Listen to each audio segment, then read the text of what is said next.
tell me if I can give you permission. So I guess I have to do it. Oh, This is part of the, it says recording right now. So oh, there we go. Yeah, don't Okay. panic. No, it's technology behind the scenes is always really, really fascinating. So I always like Right. to have these little bits at the beginning where we're trying to figure out the tech stuff. Right? I imagine your world, like my world, has become synonymous with technology at the Oh my current moment. goodness. It has. It so has. Yeah, it's a huge change to go from seeing people face to face in a nice, cozy room, and all of a sudden you're in your house and your family's running around, and your daughter comes to the window and opens up and says hello to the people that you're talking to. I don't think you can relate to that one so much. No, but I have different things. Middle school boys and a house of them. I'd love to hear what the sort of life with middle school boys during this time as a therapist is like.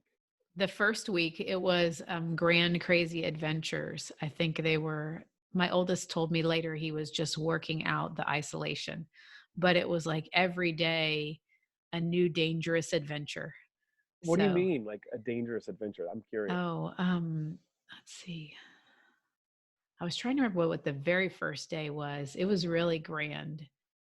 But the second day, I came out to them racing down the hill in our backyard in a wheelbarrow. Nice. So one kid was pushing the other kid and they were taking turns and then dumping out at the bottom. Yes.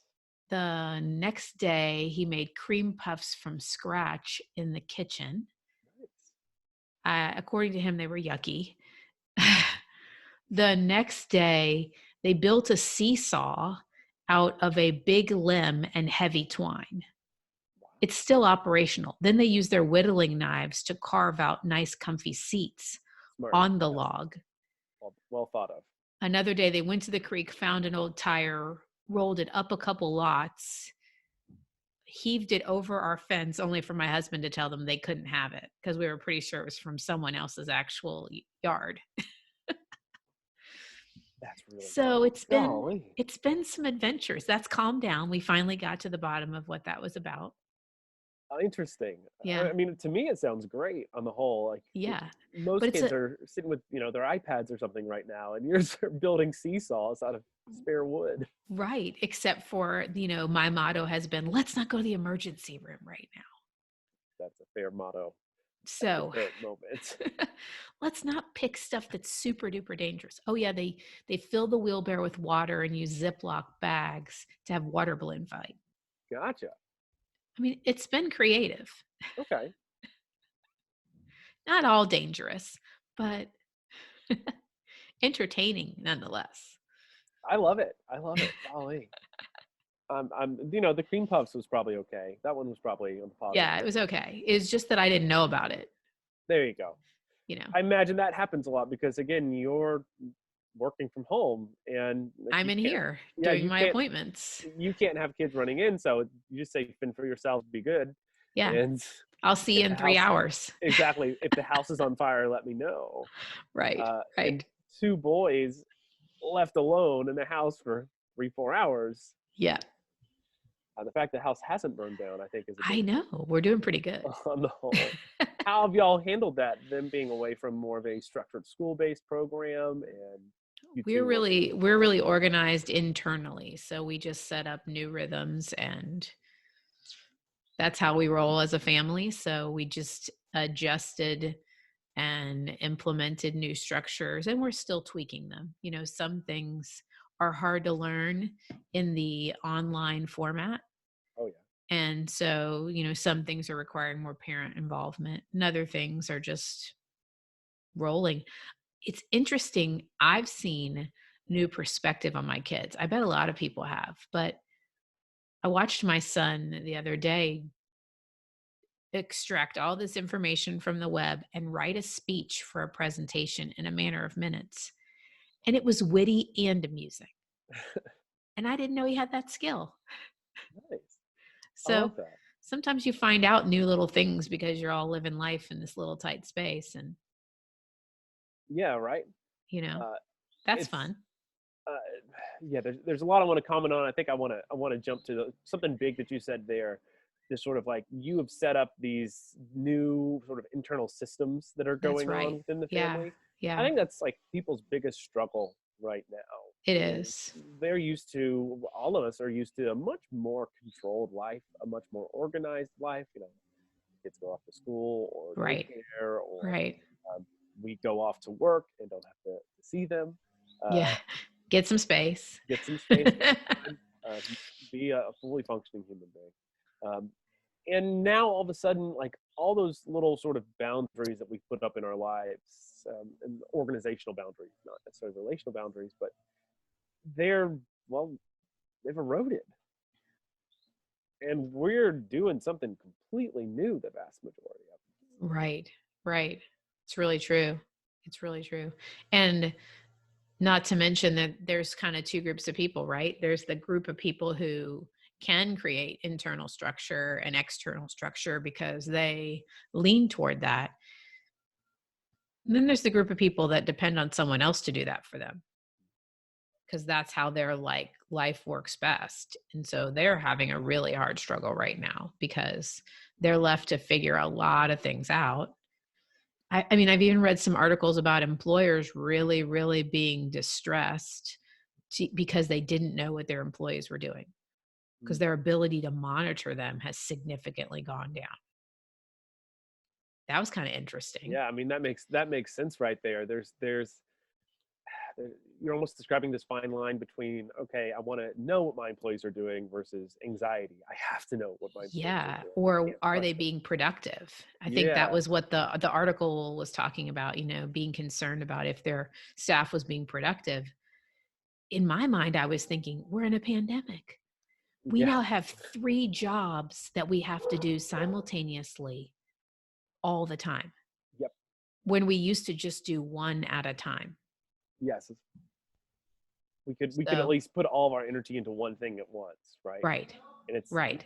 we've always been juggling the two or three things, but at the Not same time, simultaneously. yeah, right. Like this is a type of prioritization that a lot of people can't handle at the moment, Right. right? I think one thing we had previously was a lot of control of our lives, or at least like a good chunk of control. I'm not gonna say it was perfectly controlled, but definitely a lot more. And now, especially for the disorganized minded, Yep. especially for the people that are more dependent in personality, Mhm. I feel like they are falling to pieces. They've lost Mhm. any sort of, okay, what do I do now? What should I do? How do I go Right. do it? How do I manage this? Right? Like Right. every day it's just a bunch of little fires. Right. They go to sleep and they get up and there's just more fires. Right. And a lot of people's jobs are evolving or they've lost their jobs. So, what they used to count on as a constant isn't a constant anymore. And what you used to know how to do, maybe in your sleep, you are learning how to do a completely new way if you Right? get to. Right. And there's even the other piece of this, the existential anxiety. Right. I went out to, just a few minutes ago, I went out to the grocery store. We have a small sort of independent grocery store by our house, which is really nice. So it's not sold out of everything. It's actually really well stocked, but just walking in there, everyone that was working had masks. Everyone that was working had gloves. And I just sat there and I said, I'm the only one not protected right now. Yeah. That was a very weird feeling where I was running into, this isn't just something that's out there. This is really, really happening Yeah. everywhere I It's went. changing the way we live. Exactly. And so many people have had personal contact with it. Yeah. I've known a Or couple. and many more will. Yes, I've known a couple people already who have received the diagnosis. Mm. So far, they've been fine from what I can tell, but a matter of time. Right. So Right. you're managing your new now 3 at 1 jobs, right? 3 at Yeah. Right. and you're sitting here with this existential anxiety of, what if someone I love gets sick, or somebody I Right. love is sick, or Right. what if I get sick? And I've also heard a lot of people talking about, when will it be over? So Yeah. then there becomes this natural angst of like, I can't move on until I know when it will be over. But none of us know when that is. So we assign value to somebody that we think is the right authority. And the truth is, the people that are legitimately good authorities on this, the CDC being a great example, they're like, guys, we don't know. They don't know either. Yeah, yeah. Like, we've got a lot of speculation here and we're not ready to Right. jump to anything. But the people Right. that say things are typically the ones that don't have the authority. Right. So it's a very difficult thing in its nature. Yeah.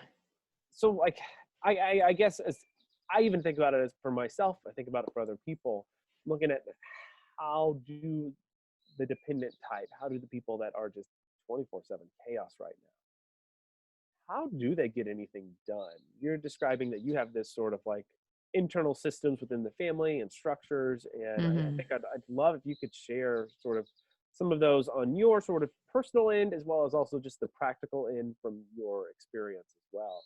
Yeah. So you want to talk about the dependent type first, like things they could do? I mean, I can say start wherever, but yeah, let's start right there.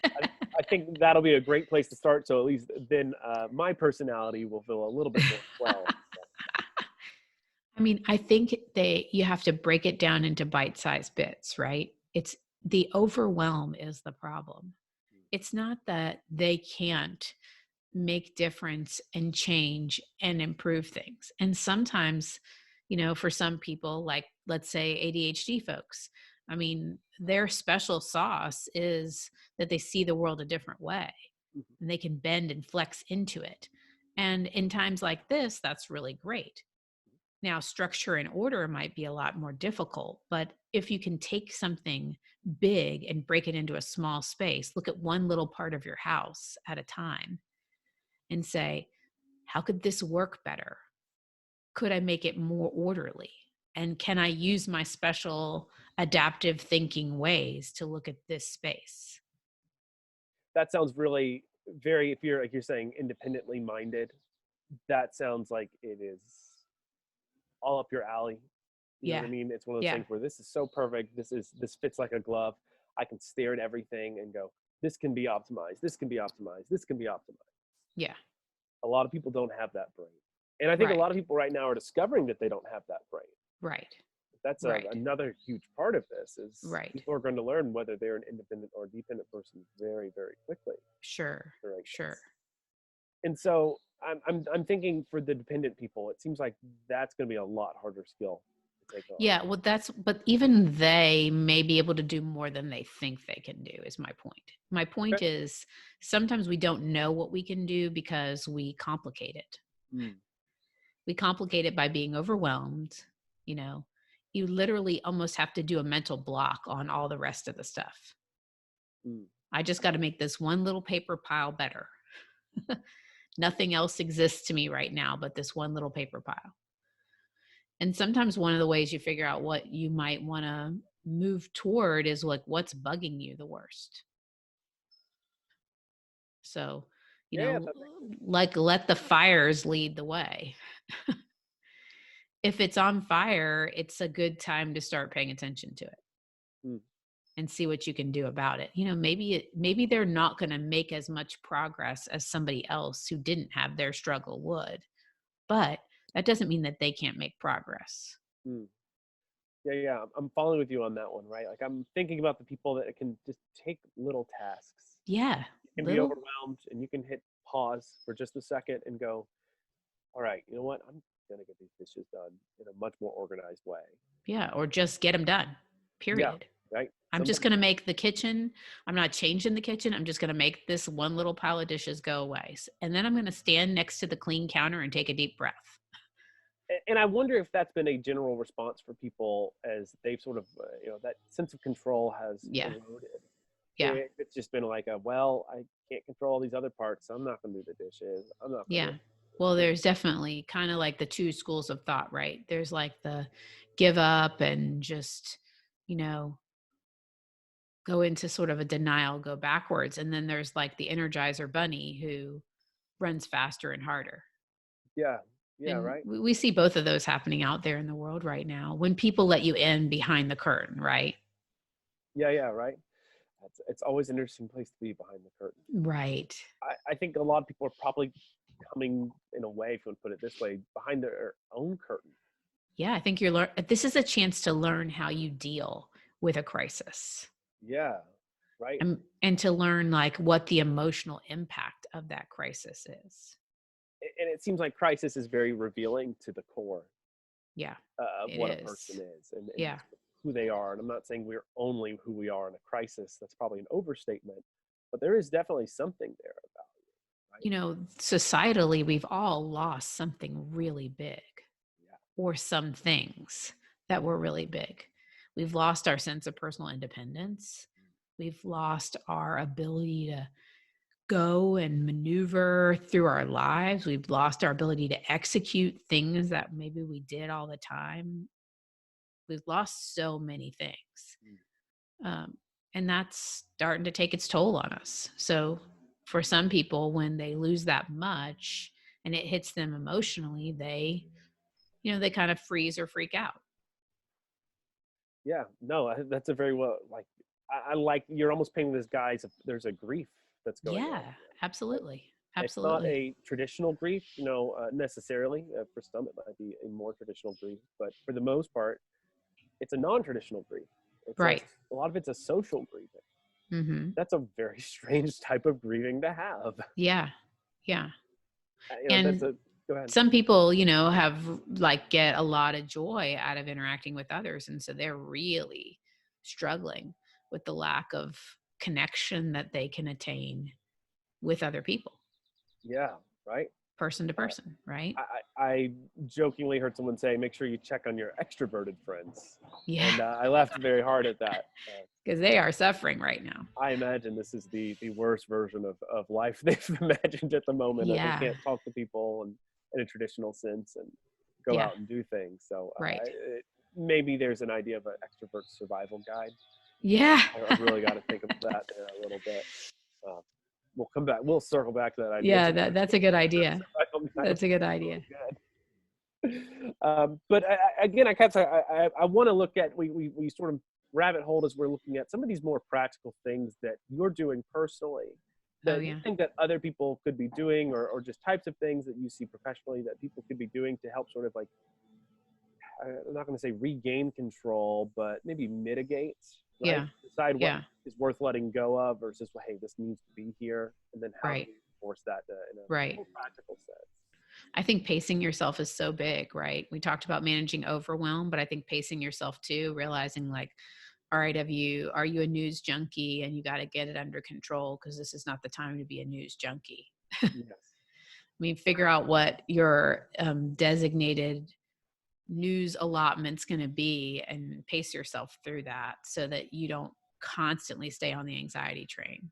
I've set up 2 a day is my rule of thumb. When I Yeah. get up, I'm a news person in the morning. So when I get up Hmm. after I've had some coffee or something, I will look at the news and see, all right, where are we at? What's the big deal? Then at the end Yeah. of the day, usually not right before I go to sleep, but after dinner, I'll check in to make sure there is any sort of big speech or anything I need to be aware of. Right. That's for me where the cycle goes. It's about 10 minutes each. So maybe Yes. Yeah. that works for me. I'm not saying that's everybody. Maybe Right. they're once a day. Maybe they're like I just need to. Every 3 days, I've heard a good Yeah. bit of people saying they can't handle it. Exactly. And you Um, got it. And that's wise, right? Like know yourself well enough to know if you can't handle it, then you got to slow it down. But you also don't want to be totally ignorant at a time like this because things are changing pretty quickly. So, you just need to think about how do you get the information that you need? yes, and at a level and frequency that you can handle. Absolutely. If there's Absolutely. you can dive really far into this, particularly if you go internationally, it gets bigger and bigger. Right. Not just focusing locally, it gets bigger Right. and bigger. Right. Yeah. So there's So something to be said about that. there is. And I think it's also, I mean, we don't want to pretend like a bunch of people haven't lost vocational things. There's like people out of work right now, which we hope is really, really temporary, but there's going to be shifts in our economy and that's difficult to deal with. If that's you and you're listening, what we really want to encourage you to do is don't despair or give up, but remember that you have skills that might be shiftable. So one way, you can take back some control in your life is to say, like, kind of do a talent inventory. What else can I do? Yeah, I used to do this. I used to care about this. I used to be skilled at this because jobs are opening in our economy. They're just not the same kind as they used to be. absolutely. And there's not the same quantity of them. So just doing a talent inventory, might be really helpful. Like leaning into your personal strengths, whatever Yeah. those are. I think it's a really really good idea right now. I think for so many people this has caught them just completely off guard, so they haven't said, okay, now what? Right. It's just been, Right. well, we got to wait to see what happens, but truth is we Right. don't know. But if your bank account's telling you that you can't wait any longer, then you might want to get Really really looking. on that. Yes, Yeah. very very Yeah. quickly. Right. I mean, we all have various levels of preparedness that we are at with these Yes. things. So it just becomes very important. I think we would be remiss if we didn't talk some about acceptance too. Okay. Yeah. Yeah. So, we can spend a lot of unnecessary energy railing against things that are happening to us rather than accepting them, at least for as a temporary state. Mm. So, is the temporary state, the end of April? Is the temporary state part of May? We don't really know right now. But until we find out, if we can just kind of spend our energies on, okay, this is the way it is right now. Yeah. Like, I don't need to fight against it. I don't have to be mad about it. I don't need to like ask every existential, terrible, hard question and rail against that too. That's like unnecessary energy. Mm. So shift that energy back to, I mean, you can give yourself a little bit of time to be mad. You can give yourself a little bit of time. I mean, you can give yourself a little bit of time on these things. We're not pretending like what's happening inside your world isn't really significant or important, but we don't want to spend that energy that we don't need to spend. No, I love that, and I think there's a good number of people that need to hear the baseline message of it is okay to feel a bit of this. Take some time to be mad. Take some time Right. to be scared. Take some time to be anxious. Right. But don't let that time rule you. Right. It sounds like a lot of what you're saying is carve out that time, be somewhat intentional. I'm going to Right. take 20, 30 minutes, Right. whatever it is, and just stare into the void, as Right. it were.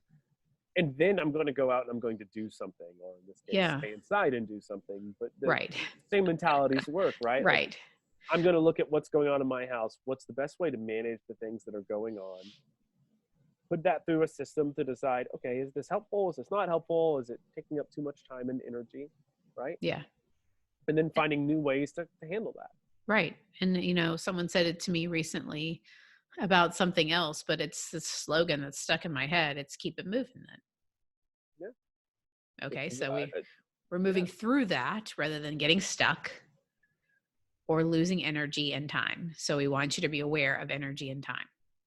Yeah, I think that's probably the if I was going to boil down what could I give to somebody very, very quickly to help them move forward, I'd say be conscious and aware of your energy levels. An object in motion tends to stay in Yep. motion, an Yep. object at rest tends to stay at rest. And Yep. time. The sun is going to be going down soon. Right. Dinner's got to be on the table soon. You're going Right. to eat at some point, Right. right? You're going to sleep at some point. So what has to be accomplished between now and then, I think, Right. becomes a incredibly pressing question. So if every time someone zones into their anxiety spiral, they Right. can focus back on energy and time. That could be a really useful tool. It could be. It could be. And, I think the people who are working crazy extra hours and everything's a little bit harder. And the people who aren't working are really, really struggling with the emptiness. So we've Yeah, got these two polarizations going on and nobody got a vote. bingo. Bingo. I imagine a lot of people who are facing the particular boring side of it, it's kind of what I want to call that. Yeah. Thinking of high Right. school students Right. that maybe were involved with athletics or something like that, and Right. now all their athletics are over. Their classes online, so they're not seeing their friends really, Yeah. and they're able to get their online work done usually fairly quickly. They're faced with just tons and tons and tons of time, Absolutely. and there's this weird, Boredom. yeah, right. There's this weird sort of, I think, guilt in a way that comes with excessive boredom. Yes. After this much time, you go, well, I have this much time. I should be doing something. Right. I should have X, or I should be able to pick up the skill or Right. something. But Right. there's, And then we yeah, have to manage resources in the middle of that, right? We have to manage like the actual stuff yeah, that we have, and we have to manage like, we don't know exactly when we'll be able to get more. yeah, So right. the idea of just blowing through things to pass time isn't really okay right now. Yeah, right. It's just okay. I'm just gonna keep spending money to do this. It's like, hey, well, money could be a limited resource, Right, so we have to be right, aware of that. right, So right. I'm with you. I think the people that are working have been turned up to 10, turned up to 11 as far as Yep, pressure and right. job demands and market demands, I suppose. The people who are not working are left with this huge chunk of time where the people around them that would normally tell them what to do are not there to do that. Yes. And so your self-motivated are moving forward with way more than they can handle. Yep. And you're not self-motivated are just, Struggling. yeah, in a Yeah. very strange type of way. Right. Right. And, we didn't talk about this yet, but I mean, if you've already got pre-existing mental health conditions, these are rough times because they're Right. rough times for everybody, but you're going to have a magnification factor that's going on when things are this hard everywhere. It's one of those times that I really want someone to be aware of mental health issues in their family. And if they've ever Yes. thought, right, well, I have relatives who fought depression. Right. This could be a great time for you to discover, I think I fight depression too. Yeah. Yeah. Again, taking a moment, pausing, looking inside, because we do want you to look inside. We do care about what's going on inside. We just don't want you to fall into quicksand Right.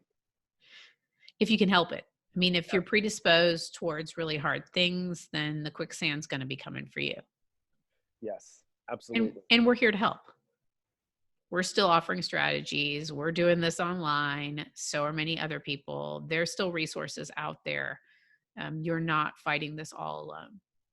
That's one of the benefits of our job is we can still be with people in a very real situation in a very intimate part of their lives in their own house Yeah, and that's right. see, the rooms and the environments that are taking them into that quicksand Right, and right.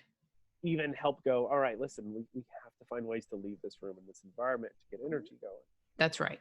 That's right. Or to go, it really looks like when you're here, I'm seeing a lot more depression sometimes. Have you ever Yeah, thought that you might be depressed? yeah, So there's this really wonderful insight that I think telehealth can have right now that a traditional counseling office might not have. yeah. And it's interesting. One of the other therapists on our team commented to me yesterday, now people can already be in their most comforting environments I when like we're that. doing counseling. And I thought that was really cool. And I've Yeah, had that happen a couple of times, have people being able to use their therapy dog um, in the room with them, like yeah, there's some cool stuff that's happening right now that we weren't able to do before. So we yeah. kind of have to look for the bright side there. I really love that. I love the idea of like you're in your most comfortable environment. Thank you Yeah. for inviting me in, and the fact that Yeah. you want to invite me in it says so much about just trust and Right. willingness to accept. Right. It's a really amazing thing. It really is. I It haven't really is. considered it that way. Yeah. So I guess as we're sort of circling around to the end of our conversation today, I guess I want to leave and have you sort of send us off with very practical tips, things that we can take with us today, whether we're extroverted, introverted, whether we're self-motivated or not so self-motivated. I would love any sort of like insights or bits that you have that help us sort of regain some sense of control. Yeah. I think if you're overwhelmed with your lack of control, remember that there are small things that you can control. No matter what your gifts or struggles are, there's something that you can control that you got a shower. You can control that you put on clothes. You can control um, maybe some parts of the flow of your house, depending on the age of your family members. There's like a lot of variables. If you start to see all the variables as something you're in charge of, then you will start to feel like we've gone from having no control. And then be thankful, look for the good in our circumstances right now. A lot of us are getting more family time and different kinds of family time, and we're getting a chance to slow down. I personally love not having to get up so early. That's a win. I like not driving, so I'm Yeah. with you on that So one. there's some like fun little discoveries if we can, if you're able to still work, even if you're working differently, even if you're working more hours, there's something to really be grateful for in that, because that's definitely not everybody's story. looking for ways that you can maybe serve others, and like take back some of that sense of powerlessness and lack of control because you help another person. Yeah, So absolutely. just changing our vantage and like putting less emphasis on what's not and what we don't have and asking the question, what do I have? What can I do? What is there to be grateful for? So switching out of the negative, switching toward the positive in practical ways. Yeah, I like that. I think that's very, very good way to sort of uh, summarize what we've sort of brought here today. Thanks. I think that's a really good start. I think it's a difficult discipline to build for some. For others, this will be the very Easy peasy. natural. Yeah, yeah. Right. It's like I can pause and I can go and I Right. can move forward. Um, People that are navel gazers, not so easy. Yes. Not so easy. Yes. So Absolutely. I think the only thing I'd even add to this is compassion for yourself if you've moved Oh, forward. so much. Right. I think that's one of the most difficult parts for a lot of people in this is I should be doing more. I should be spending this with my family. And there's a lot of should mentality that comes in. And I so understand that. And, or if you're doing nothing, even like I should go out and Yeah. learn a new skill. I should go out and this stuff's very difficult. Like Yeah. you're saying, we didn't plan on any of this. We got no No. choice. There was no vote. There was no, hey, what's your preference? It was here it is. Boom. Right. So I think for Yeah. some Be people, gracious to yourself. yeah, for some people, particularly those who have depression sort of sitting with them Yes. right now, extra spoonfuls of compassion. You Yeah. probably won't get to what you want to get to today, and that's okay. Right. There is And tomorrow. reach out, ask for help, reach out to friends, family members, therapists. Like there's people out there who are ready to help you. Bingo.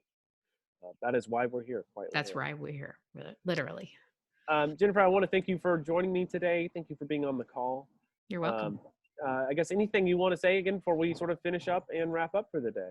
No, we just want to encourage you that though, there's a lot more isolation in our world right now, there are ways that people like us are looking to connect with you in your hard places. And that's something we want you to remember. That's very good. I love it. Thanks for joining me today, You're Jennifer. welcome. Thanks for having me.